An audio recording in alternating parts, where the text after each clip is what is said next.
Hello, it's Mish once again on the Mish Connection. Welcome back. I'm here once again with James Colwell. And look at my earrings, y'all. Look at my earrings. They're custom made for me. But and they were created and designed by James Colwell. Thank you. Excellent. Now, I wanted to talk about your new book. Okay. Now, Between the Pews. Now, the title even seems controversy. Okay.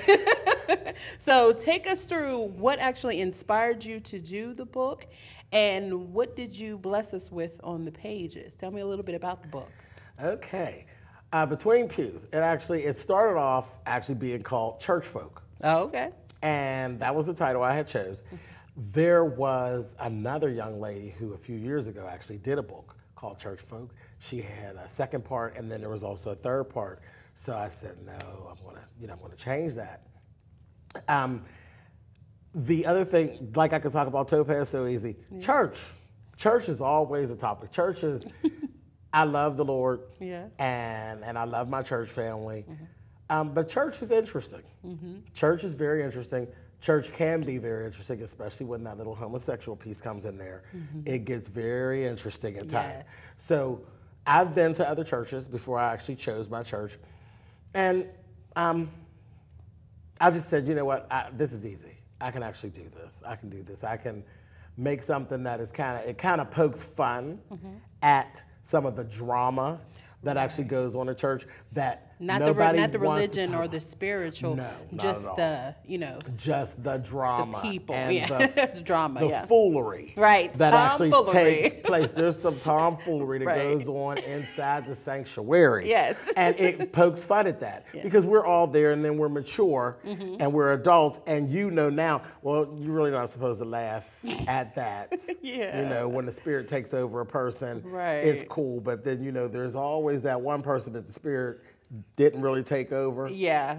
And they're just playing it they're out. 5 minutes of fame. Right. And you kind of don't laugh at them. You kind of start to ignore them as you get older. Right. I poked fun at them.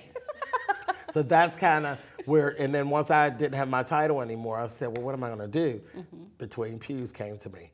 And then I said, oh, that title just is kind of rough. Yeah. It just seemed like something was getting ready to go on. Right. So I continued on, and 7 months later, we end up with the book. And it really it chronicles a church. And it's not a real church. I made the church up. I Googled, made sure that this church didn't exist. Right. But it's called Mount Bentley. And Mount Bentley is this big old church, and they have this big old congregation with a lot of tomfoolery. Right. But the thing is, the church burns down. Oh, wow. And the main character is just getting to this town. He has actually been to the church just a few times before it burned down, but he always makes reference to how beautiful the church is and that kind of thing. So what he ended up doing, because he works for a magazine, he decides that he's going to write a story to pay homage to this church.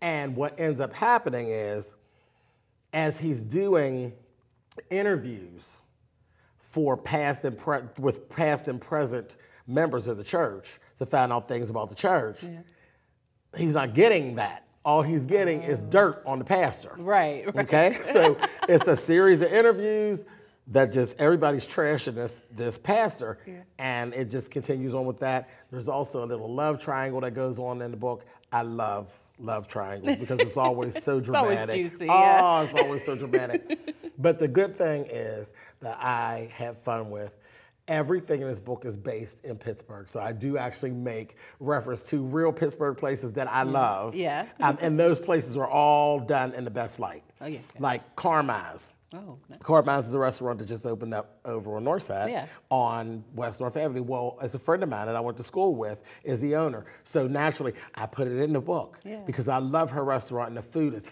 fabulous. So I put her in, but again, she's put it in the best light possible. Yes. I did get pictures with her and everything, and she was ecstatic with it. Same thing with Flossie's hair salon. I worked for Danny for years and years and years, so I was happy to be able to put her in. I make mention of the Rivers Casino, just places that I really love here in Pittsburgh. So it's kind of fun, and anybody who reads it from Pittsburgh, they're going to get a sense of pride because, right. it's our stuff. That's our stuff. Exactly. But I do have an excerpt that I'd like to read. Yes, from the book. please. This is the book. This is Between Pews. Yeah. And it's actually, this part actually comes into play right where Edwin James is actually the main character. It comes into play right where he decides to put on social media for people to come to him so he can interview them. Oh, okay. Okay?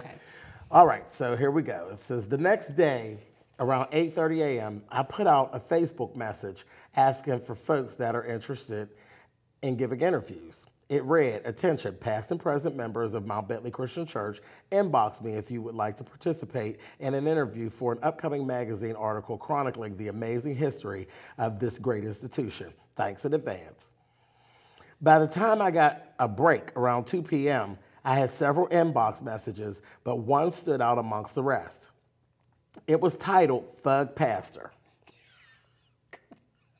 When I opened the email, I was shocked and alarmed at its content. The email read, Thug Pastor, you are a killer of dreams, dressed proper and living proper it seems. Oh. You wear loafers instead of Timbs, but your wrongs need to come to an end. Every contact with you is a business transaction. If there's no money involved, it's not to your satisfaction. Dealing and selling in the church, no matter who it may hurt. Performing counsel in the evenings quite late. Are these really sessions or just covered up dates? Inappropriate and ever so smug. You are not godlike. You are nothing more than a thug. The role you have is as a pastor, but this feels like slavery. Would you prefer that we call you master? I will not indulge.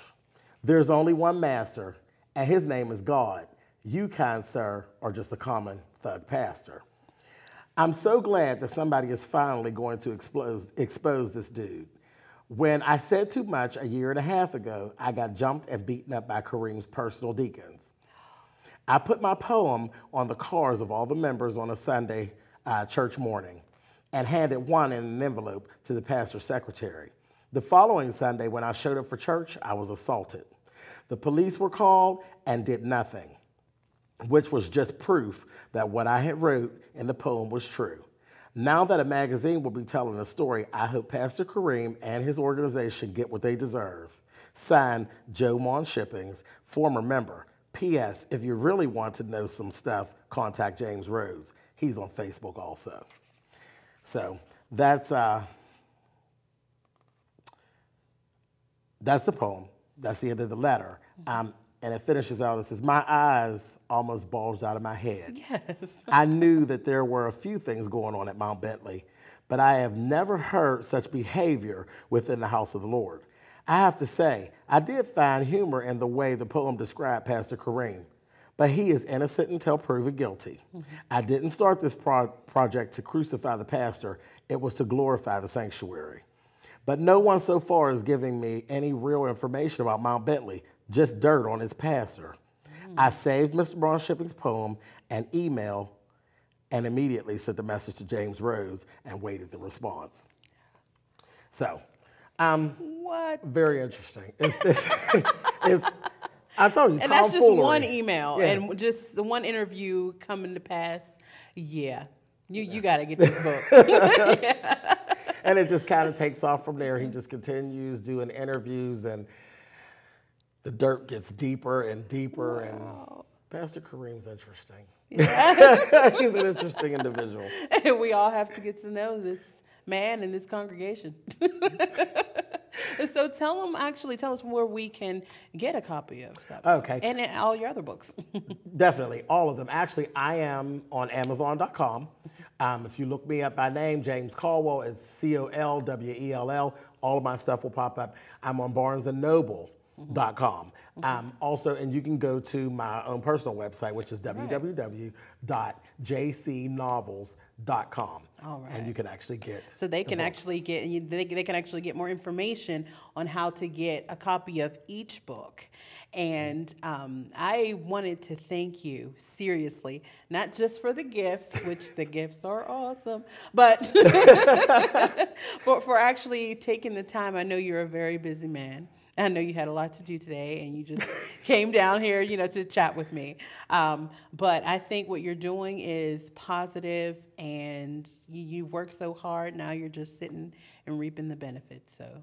Well, I thank you so much for helping me to do this. This is the first interview with this book, and with it all being based in Pittsburgh, Yeah. I think it's just like awesome that it's actually being done on Pittsburgh community television. Right. So that's awesome. Again, this is one of those things in my life I think that kind of fell right where it was supposed to fall at, because I haven't done an interview or anything with anybody thus far, and I'm glad that the first person was actually from Pittsburgh. Yeah. So that's cool. Thank you. I thank you very much for having me on. And you actually have, and you're a producer here also at PCTV. I am. And you have your own show. What's the name of your show? I have two. I have When JC Speaks, and that's where I do a lot of my poetry, and I basically say whatever I want to say, because PCTV lets you do that. Right. And then I also have a show that is actually called Words from the Soul, and that's where I get a little bit deeper, and I'll talk about some other things. But it's mostly, on When JC Speaks, I'll do interviews. On Words from the Soul, that's just me pouring out thoughts of mine. Good. And they're always entertaining. Yeah, little opinionated show. They're always entertaining, let me tell you. But thank you once again, James. Not a problem. Thank you for having me. Yeah.